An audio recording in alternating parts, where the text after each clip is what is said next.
Tonight I am going to tell you a story that might keep you awake all night. This is the story of a train that arrives at 2:47 a.m. on platform 6.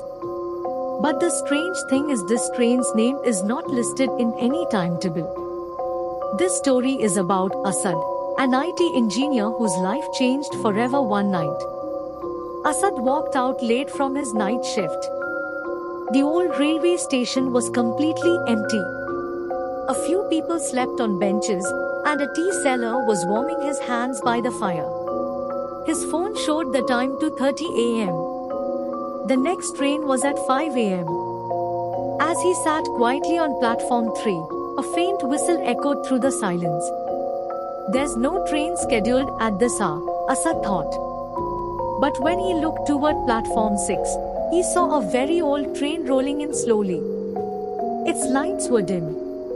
The train made no sound. Asad stood up and walked closer. The train looked like something from the 1980s. Dust-covered windows, dark interiors.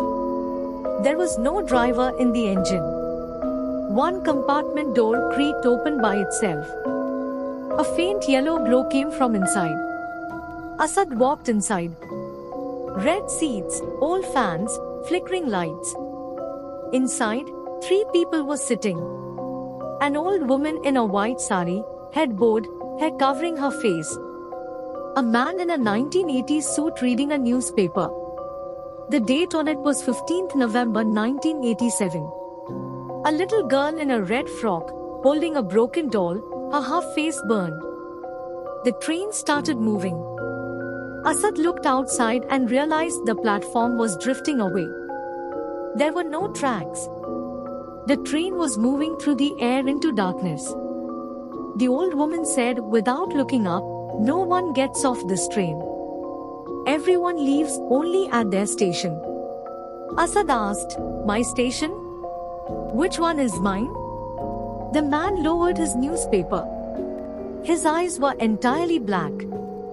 We all wondered the same. "I boarded in 1987. I have not gotten off since."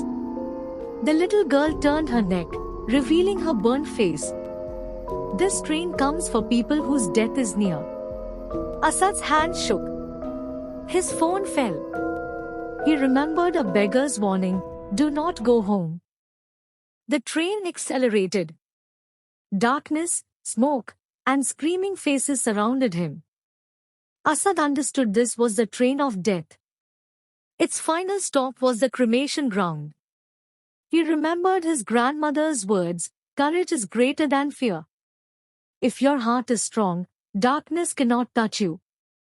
Asad closed his eyes and thought of his family and life.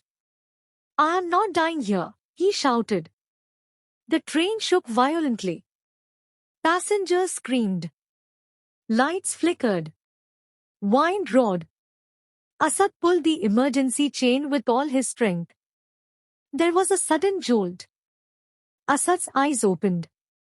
He was back on platform 3. His phone showed 2:46 a.m. Platform 6 was empty. Only dust and cold air remained. On his hands was the same white dust from the train's windows. In his fist was a ticket. It read, "Station to cremation ground, 2:47 a.m., ticket cancelled."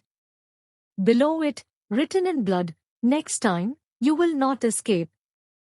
Asad ran home without looking back.